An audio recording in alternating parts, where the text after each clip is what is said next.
Hello students, we have to see the sub-question in question number 2b in question bank of science 1.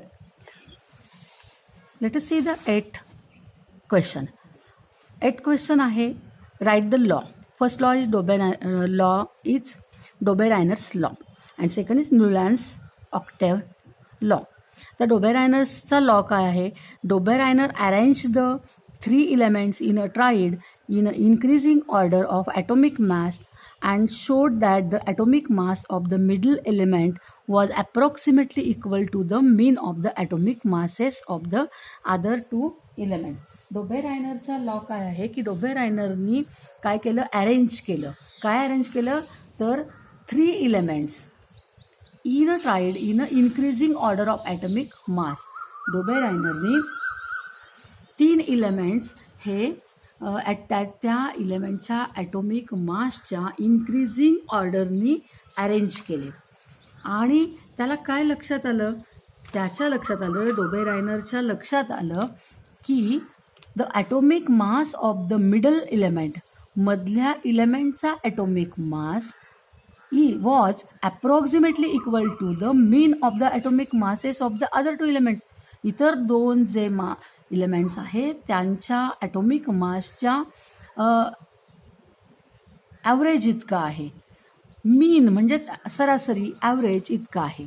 तर बघा, समजा lithium, sodium, potassium हे डोबेरायनरनी 3 elements सांगितले होते. त्याला ट्राइड्स असं म्हणतात की ज्यांची केमिकल प्रॉपर्टीज काय आहेत, सिमिलर आहे आणि त्यांच्या ॲटॉमिक मास लिथियमचा 6.9 आहे, सोडियमचा 23 आहे आणि पोटॅशियमचा 39.1 आहे. आणि ह्या तिघांना अशा इन्क्रीजिंग ऑर्डरनी जर समजा अरेंज केलं तर मिडल जो एलिमेंट आहे त्याचा ॲटॉमिक मास हा इतर दोघांच्या ॲटॉमिक मासच्या मीन इतका, मीन म्हणजे ॲव्हरेज इतका असतो असं त्याच्या लक्षात आलं. ॲव्हरेज काढा बघा बरं, 6.9 आणि 39.1 ह्या दोघांचा ॲव्हरेज, दोघांची बेरीज करून 2 डिव्हाइड केलं तर 46/2 आलं, म्हणजे 23 आला. म्हणजे हा काय आलेला आहे, मिडल एलिमेंटचा ॲटॉमिक मास आलेला आहे. आणि अशा पद्धतीने आणि ॲप्रॉक्सिमेटली आलं आहे, तर इथे 23 आलेलं आहे, बरोबर ॲक्युरेट 23 आलं आहे. ह्या तिघांचं जर आपण कॅल्क्युलेशन केलं तर 87.6 हा त्याचा काय आहे, स्टोंडियमचा काय आहे, ॲटॉमिक मास आहे आणि इथे 88.7 आला आहे, म्हणजे ॲप्रॉक्सिमेटली सिमिलर आला आहे.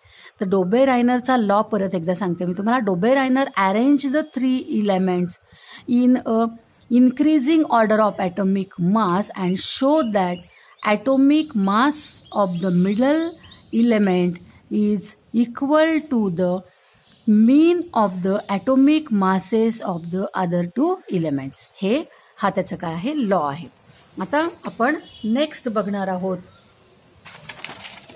Newlands law of octave. न्यूलँड्सचा लॉ काय आहे बघा. Newlands arrange the element in an increasing order of their atomic masses. He found that every 8th element had properties similar to those of the first. न्यूलँड्सने काय केलं, Newlands arrange the elements in an increasing order of their atomic masses.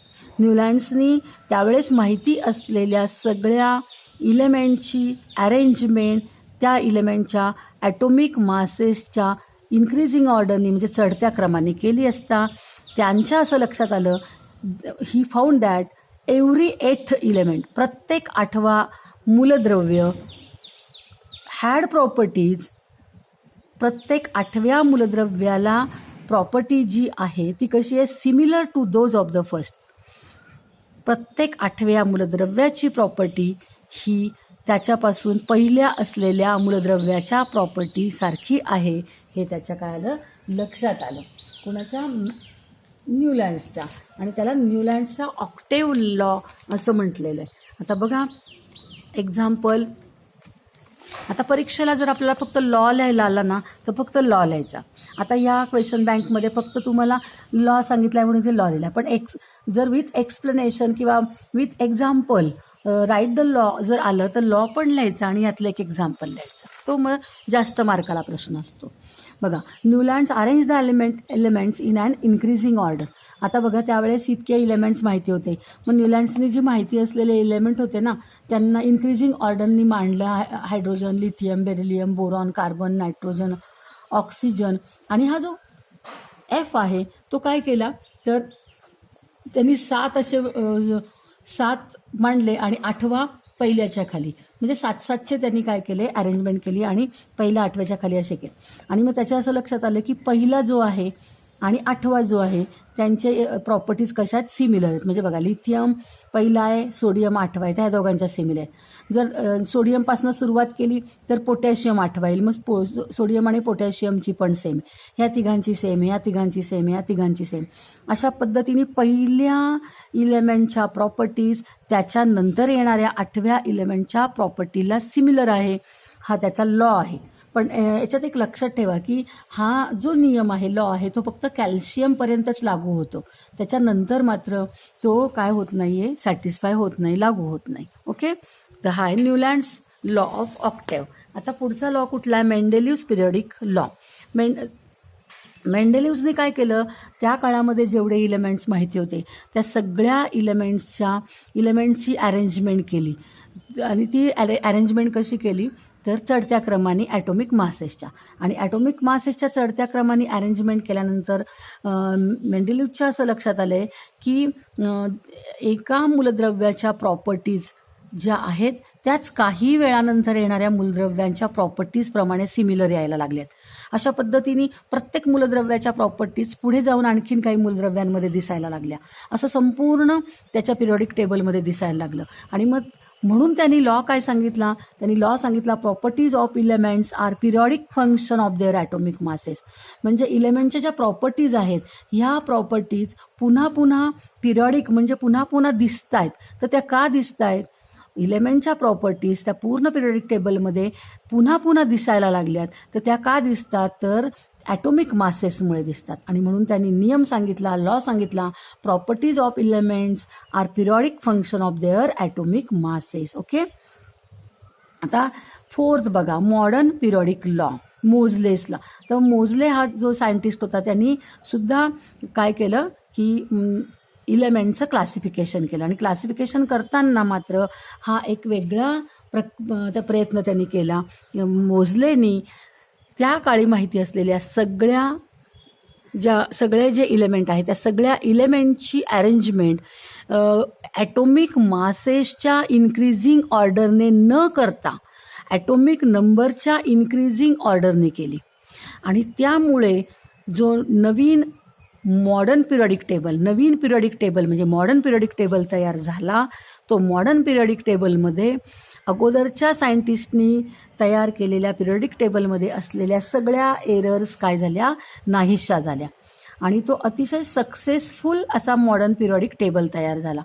आणि म्हणून त्या मोझले सायंटिस्टनी काय law सांगितला की त्याच्या असं लक्षात आलं की ह्या आपल्या मॉडर्न पिरियडिक टेबलमध्ये एका मूलद्रव्यामध्ये असलेल्या, एका इलेमेंटमध्ये असलेल्या प्रॉपर्टीज, गुणधर्म परत पुढे गेल्यानंतर काही मूलद्रव्यांमध्ये पुन्हा पुन्हा त्याच प्रॉपर्टीज रिपीट होत आहेत. आणि हे पूर्ण टेबलमध्ये दिसून आलं की अनेक इलेमेंटच्या प्रॉपर्टीज सेम आहेत, सिमिलर आहेत. आणि त्यावरून हे कशामुळे झालं, तर त्या ॲटॉमिक नंबरच्या चढत्या क्रमाने मांडल्यामुळे झालं.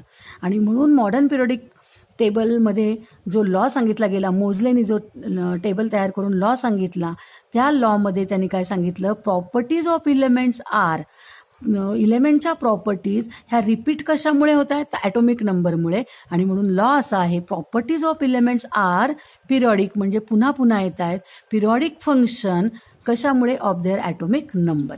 Properties of elements are periodic function of their atomic number.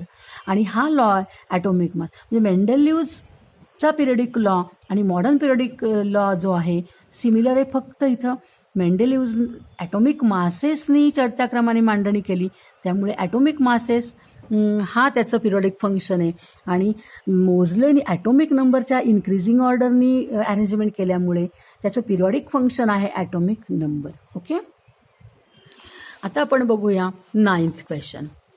Complete the following flow chart modern periodic table. आता इथे तुम्हाला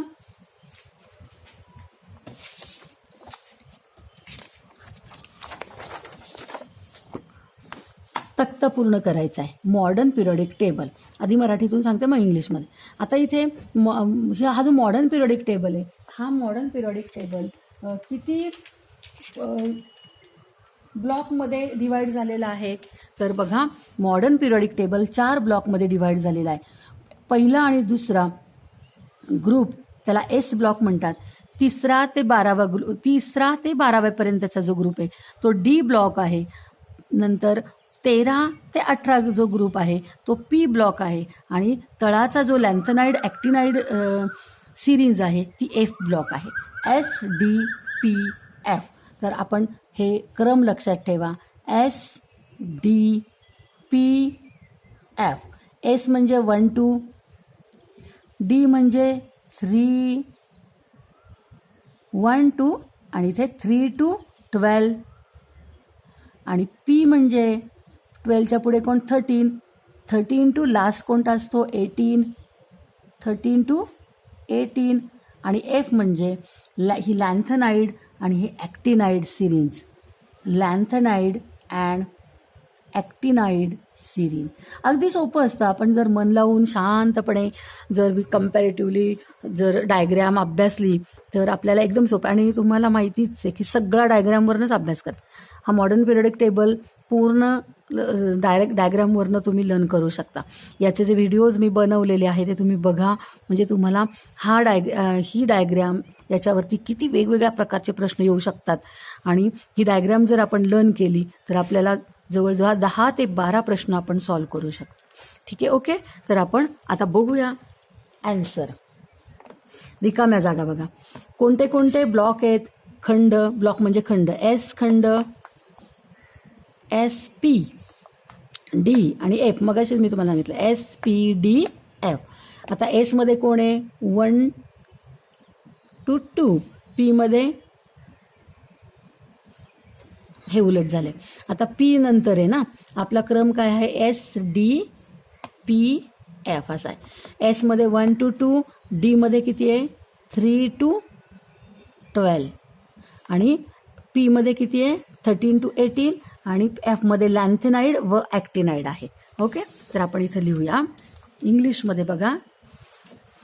एसमध्ये 1 to 2, पीमध्ये 13 to 18, डीमध्ये 3 to 12 आणि एफमध्ये लॅन्थेनाइड ॲक्टिनाइड. आता आपण नेक्स्ट क्वेश्चन पाहूया.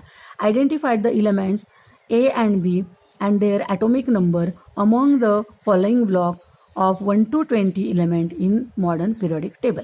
तुम्हाला एक मॉडर्न पिरियडिक टेबलचा एक छोटासा पार्ट दिलेला आहे आणि आकृतीमध्ये, आणि ह्या पार्टमध्ये तुम्हाला 2 इलेमेंट दिले आहेत. बघा, तुम्हाला दिलेला आहे 1, नंतर हा 1 ग्रुप आहे, हा 2 ग्रुप आहे, 13, 14, 15, 16, 17 आणि 18 ग्रुप दिला आहे. म्हणजे तुम्हाला मधला दिलेला नाही आहे पण हे ग्रुप दिले. आणि तुम्हाला इथे सांगितलेला आहे हा ए आणि हा बी इलेमेंट. तर तुम्हाला काय सांगितलेलं आहे की ए आणि बीचं ए आणि बी कोणते इलेमेंट आहे त्या इलेमेंटचं नाव सांगायचं आणि त्यांचा काय सांगायचा अणुअंक ॲटॉमिक नंबर सांगायचा. आता बघा बरं का, लक्ष द्या. आता हा जो पहिला जो आहे त्या पहिल्यामध्ये सुरुवात आपली ॲटॉमिक नंबर 1ने होते. मग हा 1 ॲटॉमिक नंबर इथे हायड्रोजन आहे तुम्हाला माहिती आहे. 2 ॲटॉमिक नंबर जो आहे तो हेलियम आहे हे तुम्हाला माहिती आहे. पाठच करायचे आहेत आपल्याला 1 to 20 लक्षात ठेवा. मग एक हायड्रोजन हेलियम, नंतर हेलियम नंतर इथे आहे लिथियम. म्हणजे हा अ कोण आहे लिथियम. आणि लिथियम नंतर इथं लिथियम नंतर 2, 13, 14, 15, 16, 17 हे ग्रुप. मग हे कोणता आहे, हा फर्स्ट पिरियडमध्ये कोण आहे हायड्रोजन आणि हेलियम. आणि सेकंड पिरियडमध्ये कुणी सुरुवात होते तर लिथियमने. समजा तुम्हाला हे मधले नाही आठवले पण पाठ करायचे आहेत बघा. Lithium, boron, lithium, beryllium, boron, carbon, अशा पद्धतीने हे आपल्याला पाठ करायचे आहे. आणि मग सुरुवात होते लिथियमनी आणि शेवट कशाने होतो, हा निऑननी होतो, लक्षात ठेवा. हां, तर तुम्ही अशा पद्धतीने हा जर पाठ केला 1 ते 20 तर आपल्याला या 1 ते 20 पैकी काहीही सांगता येईल. तर लिथियमचं ॲटॉमिक नंबर किती आहे, 3 आहे ॲटॉमिक नंबर. आणि याचा ॲटॉमिक नंबर किती आहे तर 10 आहे, लक्षात ठेवा. Hydrogen, helium, lithium, beryllium, boron, अशा पद्धतीने हे सगळे येणार आहेत.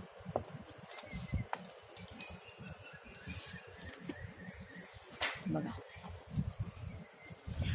Hydrogen, helium, lithium, beryllium, boron, carbon, nitrogen, oxygen, fluorine आणि निऑन. आपण कुठपर्यंत पाठ करायचे तर कॅल्शियमपर्यंत ना तुम्ही पाठ करून ठेवायचे. ओके, म्हणजे मग आपलं कुठलाही समजा इथे आणि ब दिला तर तुम्हाला इथे देऊ शकता, इथे देऊ शकतात, इथे विचारू शकतात, कुठेही तुम्हाला विचारू शकतात. त्यामुळे आपले हे इथपर्यंत आपले पाठ असले पाहिजे 1 to 20. ओके, त्याचा आन्सर काय ए आहे. एचा ॲटॉमिक नंबर आहे 3. मोजला तर 1 2 3 4 5 6 7 8 9 10. मग एचा ॲटॉमिक नंबर 3 आहे, बीचा ॲटॉमिक नंबर 10 आहे. मग ए कोण आहे, लिथियम, आणि बी कोण आहे, निऑन. आता आपण 11वं बघूया. Some elements and their atomic radii are given here. Arrange the elements in a decreasing order of their atomic radii and state the biggest and smallest atom among them. आता इथे तुम्हाला हे दिलेले आहेत. पोटॅशियम, प्रश्न दाखवतो मी तुम्हाला. क्वेश्चन काय आहे तुम्हाला इथं क्वेश्चनमध्ये पोटॅशियम, सोडियम, रुबिडियम, सीसियम आणि लिथियम असे अरेंज केलेले नाही आहेत. आणि आपल्याला इथं काय करायचं, त्यांना अरेंजमेंट करून द्यायला सांगितली की तुम्हाला काय दिलेले आहेत, अणुत्रिज्या दिल्या आहेत आणि अणुत्रिज्याच्या उतरत्या क्रमाने लावायला सांगितले. म्हणजेच आपण डिसेंडिंग ऑर्डरने सुरुवात करायची आहे. म्हणजे सगळ्यात मोठा कोण आहे ह्याच्यामध्ये तर हा पोटॅशियम. पोटॅशियम नंतर कोण आहे, इथे दिलेला आहे पोटॅशियम आहे. सगळ्यात मोठा यांच्यात कोण दिसतोय तर रुबिडियम. मग नाही, हा दिसतोय सीसियम. मग सीसियम नंतर रुबिडियम 244, 262, 244, 231, 186, 151. तर हे डिक्रीजिंग ऑर्डरने आपण यांच्या अणुत्रिज्या ॲटॉमिक रेडियसच्या डिक्रीजिंग ऑर्डरने अरेंजमेंट केलेली. आता याच्यामध्ये सगळ्यात मोठा आपल्याला कोण दिसतोय, म्हणजे सगळ्यात रेडियस जास्त असलेला ॲटम कोण आहे तर सीसियम. आणि मग ज्याची रेडियस जास्त मोठी तो सगळ्यात मोठा, म्हणून बिगेस्ट ॲटम कोण आहे सीसियम. आणि स्मॉलेस्ट ॲटम कोण आहे तर लिथियम. हा स्मॉलेस्ट ॲटम आहे because caesium have largest radius and lithium have smallest radius. आता म्हणजे आपण फक्त इथं दिलेलं आहे तर ते आपण काय केलं, डिक्रीजिंग ऑर्डरनी लावलं आणि मोठा आणि लहान कोणाचं विचार लिहिलं. Fill in the empty boxes. आता आपल्याला इथे एम्प्टी बॉक्सेस फिल करायचे आहे. काय आहे, KL नंतर कोण असते, M असते. शेल, हे KLMN कोण आहे, कवच म्हणजे शेल. तर शेल आपल्याला बघा, हा समजा न्यूक्लियस आहे ॲटमचा, हा पहिला शेल आहे.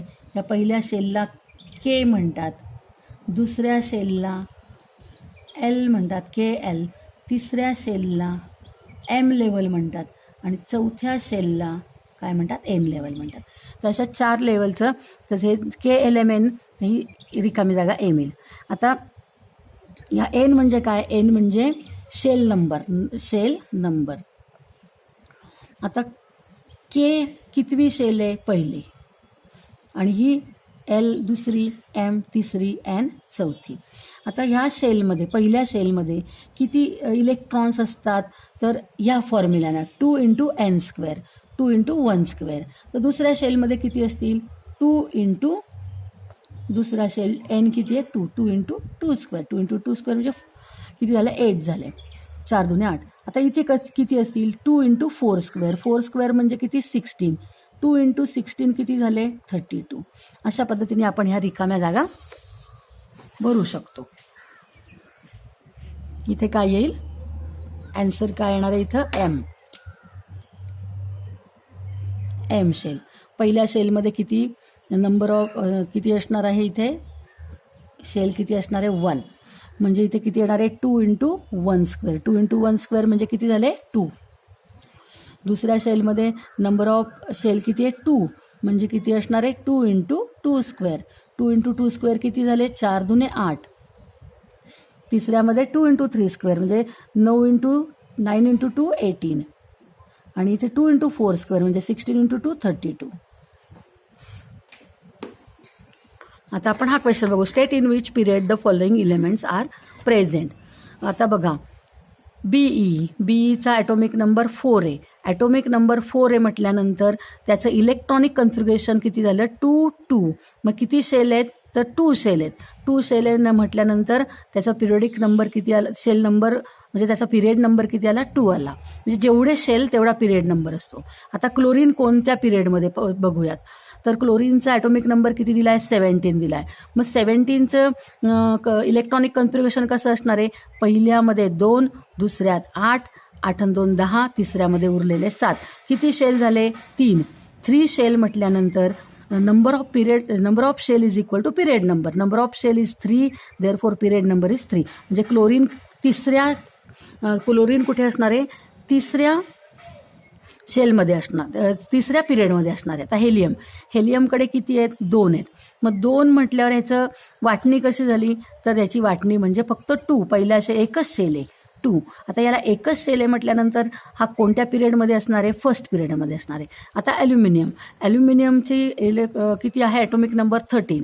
आता 13चं इलेक्ट्रॉनची वाटणी कशी होणार आहे, इलेक्ट्रॉनिक कन्फिगरेशन कसं होणार आहे, पहिल्या शेलमध्ये 2, दुसऱ्यामध्ये 8, 8 आणि 2 10, उरले किती 3. त्याच्यामध्ये किती असणार आहे 3.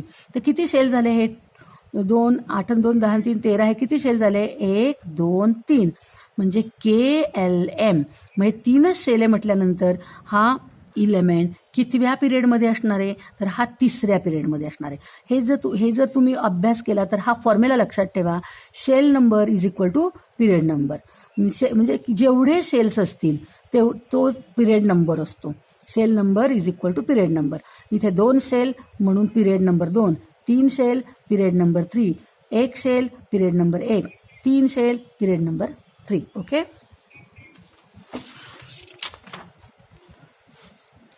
आता इथे बघा इलेमेंट ए, पुढचा प्रश्न. Element A have electronic configuration 281. Answer the following question.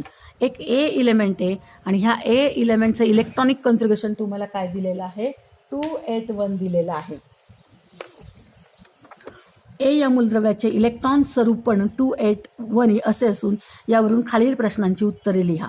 या मूलद्रव्याचा अणुअंक किती हा पहिला प्रश्न, आणि हे मूलद्रव्य कोणत्या गणात आहे. हां, आता बघा 281 हा काय आहे त्याचा ॲटॉमिक नंबर आहे. आता ॲटॉमिक नंबर जर 281 असेल तर याच्यामध्ये किती इलेक्ट्रॉन्स असतील, टोटल इलेक्ट्रॉन किती झाले 2 आणि 8 10, 10 आणि 1 11, ह्याच्यात 11 इलेक्ट्रॉन झाले. आणि जर याचे इलेक्ट्रॉन जर 11 असतील तर त्याचा ॲटॉमिक नंबर पण काय असणार आहे 11च असणार आहे. कारण की ॲटममध्ये जेवढे इलेक्ट्रॉन्स असतात किंवा जेवढे प्रोटॉन्स असतात तोच त्याचा ॲटॉमिक नंबर असतो. Atomic number is equal to the number of electrons present in that atom. आणि म्हणून हे 11 इलेक्ट्रॉन असल्यामुळे हा ए जो इलेमेंट आहे या ए इलेमेंटचा ॲटॉमिक नंबर 11 आहे. ओके. तर पहिल्या प्रश्नाचं उत्तर what is the atomic number, the atomic number is 11. Okay. आता नेक्स्ट क्वेश्चन काय, state the group in which the element A is present. आता हा जो ए इलेमेंट आहे की ज्याचा ॲटॉमिक नंबर 11 आहे तर तो कोणत्या ग्रुपमध्ये, पहिल्या दुसऱ्या तिसऱ्या चौथ्या कुठल्या ग्रुपमध्ये असेल तर ते आपल्याला सांगायचं आहे. आता ग्रुप नंबर कसा असतो बघा. आता इलेक्ट्रॉनिक कन्फिगरेशन याचं काय दिलंय 281. तर याच्यामध्ये जो लास्ट इलेक्ट्रॉन आहे लास्ट शेलमधला तो किती आहे 1 आहे. तर हा जो लास्ट शेलमधला जो इलेक्ट्रॉन असतो बघा हा, याला काय म्हणतात माहिती आहे का, याला व्हॅलन्सी इलेक्ट्रॉन म्हणतात. Valency electron. तर याचा व्हॅलन्सी इलेक्ट्रॉन किती आहे त्याच्यामध्ये तो 1. Number of valency electron is equal to 1. आता नंबर ऑफ ग्रुपचा नंबर हा व्हॅलन्सी इलेक्ट्रॉनवर डिपेंड असतो. जर त्याचा व्हॅलन्सी इलेक्ट्रॉन जर 1 असेल तर त्याचा ग्रुप नंबर सुद्धा 1 असेल. Number of group is equal to number of valency electron. आणि म्हणून याचा व्हॅलन्सी इलेक्ट्रॉन म्हणजेच व्हॅलन्सी याची 1 आहे, त्यामुळे नंबर ऑफ ग्रुप काय झाला 1 झाला. व्हॅलन्सी इलेक्ट्रॉन 1 आहे आणि त्याची नंबर ऑफ व्हॅलन्सी म्हणूया किंवा त्याची व्हॅलन्सी 1 आहे आणि म्हणून त्याचा ग्रुप पण काय आहे 1 आहे. Element present in group A. म्हणून हा ए हा इलेमेंट कोणत्या ग्रुपमध्ये असेल? Element A present in group 1 ग्रुपमध्ये, कारण की नंबर ऑफ ग्रुप जो आहे तो त्याच्या व्हॅलन्सी इतका असतो. ह्याचा व्हॅलन्सी इलेक्ट्रॉन 1 आहे आणि म्हणून त्याची व्हॅलन्सी पण 1 आहे आणि म्हणून त्याचा ग्रुप नंबर काय आहे 1 आहे. ओके, आता बघा नेक्स्ट बघा, classify the following elements in metal and non metal. इथं तुम्हाला sulphur, magnesium, aluminium, phosphorus, nitrogen आणि सोडियम दिलेत. त्याच्यामध्ये मेटल आणि नॉन मेटल ओळखायचे आपल्याला. तर मेटल बघा, मॅग्नेशियम, ॲल्युमिनियम आणि सोडियम हे कोण आहेत? हे आहेत मेटल्स. आणि सल्फर, फॉस्फरस आणि नायट्रोजन हे नॉन मेटल्स. तसा हा इझी प्रश्न आहे आणि तुम्ही लक्षात ठेवा 1 ते 20 करून ठेवायचे तुम्ही. 1 ते 20 मॉडर्न पिरियडिक टेबलमधले 1 ते 20 सगळे इलेमेंट, ते त्यांचे ॲटॉमिक नंबर, इलेक्ट्रॉनिक कन्फिग्युरेशन, मेटल्स कोण आहेत, नॉन मेटल्स कोण आहेत, हा सगळ्याचा अभ्यास तुम्ही करून ठेवायचा. आता 16 बघा, right the factors affecting the rate of chemical reaction with example. Chemical रिॲक्शनचा जो स्पीड आहे तो कमी किंवा जास्त कशामुळे होतो, कोणत्या फॅक्टरचा त्याच्यावरती परिणाम होतो, तर ते फॅक्टर सांगायचे आहेत आणि एखादं एक्झाम्पल सांगायचे. तर आपण फास्ट बघूया. महत्त्वाचा प्रश्न आहे आणि इझी पण आहे. आता बघा की एखाद्या रिॲक्शनची जी स्पीड आहे तो स्पीड त्या रिॲक्शनमध्ये भाग घेणारे जे रिॲक्टंट्स असतात त्यांच्यावर अवलंबून असतं. Nature of the reactants, reaction of बघा right the factors affecting the rate. तर nature of the reactant affect the rate of reaction. आता उदाहरण बघा, reaction of aluminium with the dilute HCl takes place faster as compared to the reaction of zinc. म्हणजे hydrochloric acid बरोबर ॲल्युमिनियमची reaction केली तर ही reaction ही fast होते जर झिंकची रिॲक्शन केली. म्हणजे झिंकची हायड्रोक्लोरिक ॲसिड बरोबरची रिॲक्शन आणि ॲल्युमिनियमची हायड्रोक्लोरिक बरोबरची रिॲक्शन, याच्यामध्ये ॲल्युमिनियमची रिॲक्शन कशी होते? फास्ट होते. कारण की ॲल्युमिनियम कसं आहे, because aluminium is more reactive than zinc. म्हणजे जर मोर रिॲक्टिव्ह एलिमेंट असेल तर त्याची रिॲक्शन ही फास्ट असते. दुसरं बघा, size of particles of reactant. समजा आपण रिॲक्शनमध्ये जे रिॲक्टंट घेणार आहोत त्या रिॲक्टंटची साईज जर बारीक असेल, लहान असेल तर ती रिॲक्शन फास्ट होते. आणि जर रिॲक्टंटची जी साईज असेल तर ती साईज जर जास्त असेल त्याच्या पार्टिकलची तर ती रिॲक्शन स्लोअर होते. Reaction of powder of Shahabadi tiles with the dilute HCl is faster than the reaction of pieces of the Shahabadi. म्हणजे शहाबादी फरशीची पावडर घेऊन जर रिॲक्शन केली तर ती फास्टर होते जर आपण शहाबादी तुकड्यांची रिॲक्शन केली. म्हणजे शहाबादी तुकडे वापरून जर रिॲक्शन केली आणि शहाबादी पावडर वापरून जर रिॲक्शन केली हायड्रोक्लोरिक ॲसिडची तर पावडरची रिॲक्शन ही तुकड्यांच्या रिॲक्शनपेक्षा फास्टर होते. म्हणजे साईजवर पण रिॲक्शन अवलंबून असते. तिसरं, कॉन्सन्ट्रेशन ऑफ द रिॲक्टंट. जर आपण रिॲक्टंट हा कॉन्सन्ट्रेट वापरला, डायल्यूट नाही वापरला तर रिॲक्शन फास्ट होते आणि जर आपण डायल्यूट वापरला तर रिॲक्शन ही स्लो होते. Dilute HCl react slowly with carbon carbonate and carbon dioxide form slowly, while concentrated HCl react rapidly with the calcium carbonate. calcium carbonate बरोबर डायल्यूट हायड्रोक्लोरिक ॲसिडची रिॲक्शन ही स्लो होते पण कॉन्सन्ट्रेटेड हायड्रोक्लोरिक ॲसिडची reaction ही rapidly होते, जलद होते. फोर्थ आहे टेम्परेचर ऑफ द रिॲक्शन. रिॲक्शनच्या टेम्परेचरवर सुद्धा रिॲक्शनचा स्पीड अवलंबून असतो. समजा कॅल्शियम ऑक्साईड आणि carbon dioxide calcium oxide and carbon dioxide are form by heating calcium carbonate. Calcium कार्बोनेटला जर आपण उष्णता दिली तर कॅल्शियम ऑक्साईड आणि कार्बन डायऑक्साईड फॉर्म होतात आणि लाईम वॉटर काय होते, टर्न मिल्की होते. पण जर समजा आपण कॅल्शियम कार्बोनेटला हीट दिली नाही तर कॅल्शियम कार्बोनेटपासून कॅल्शियम आणि कार्बोनेट हे काय होत नाही, कॅल्शियम आणि कार्बन डायऑक्साईड हे काय होत नाही, वेगळे होत नाही, कारण हीट दिली म्हणजे टेम्परेचर दिल्यामुळे रिॲक्शन फास्ट होते. आता 5वा मुद्दा आहे कॅटलिस्ट. कॅटलिस्ट म्हणजे उत्प्रेरक. एखाद्या रिॲक्शनचा स्पीड वाढवण्यासाठी त्याच्यामध्ये एखादा पदार्थ टाकला जातो. तो पदार्थ त्या रिॲक्शनमध्ये भाग घेत नाही, पण तो फक्त त्या रिॲक्शनचा स्पीड वाढवतो, त्याला कॅटलिस्ट म्हणतात. आणि ह्या कॅटलिस्टमुळे त्या रिॲक्शनचा काय होत असतो, रेट वाढत असतो, बदलत असतो. On heating KClO3 calcium chlorate decomposes slowly. तो हीट केल्यानंतर हा डिकम्पोज होतो slowly, but the rate of above reaction increases in the present of catalyst MnO2. Manganese dioxide जर आपण याच्यात टाकलं तर ही रिॲक्शन काय होते, फास्ट होते. अशा पद्धतीने रिॲक्शनचा रेट वर कोण अफेक्ट करतं, nature of reactants, size of particle of reactant, concentration of the reactants, temperature of the reaction and catalyst, हे 5 गोष्टी ह्याच्यावरती अफेक्ट करत असतात. तर स्टुडंट आपण 16पर्यंत क्वेश्चन सोडवलेत. आता पुढे आपण 17 पासूनचे क्वेश्चन्स पुढच्या व्हिडिओजमध्ये बघूयात. तुम्हाला आजचा व्हिडिओ आवडला का? जर आवडला असेल तर लाईक करा आणि व्हिडिओला तुम्ही जर अजूनपर्यंत सबस्क्राईब केलं नसेल तर जरूर सबस्क्राईब करा. थँक्यू.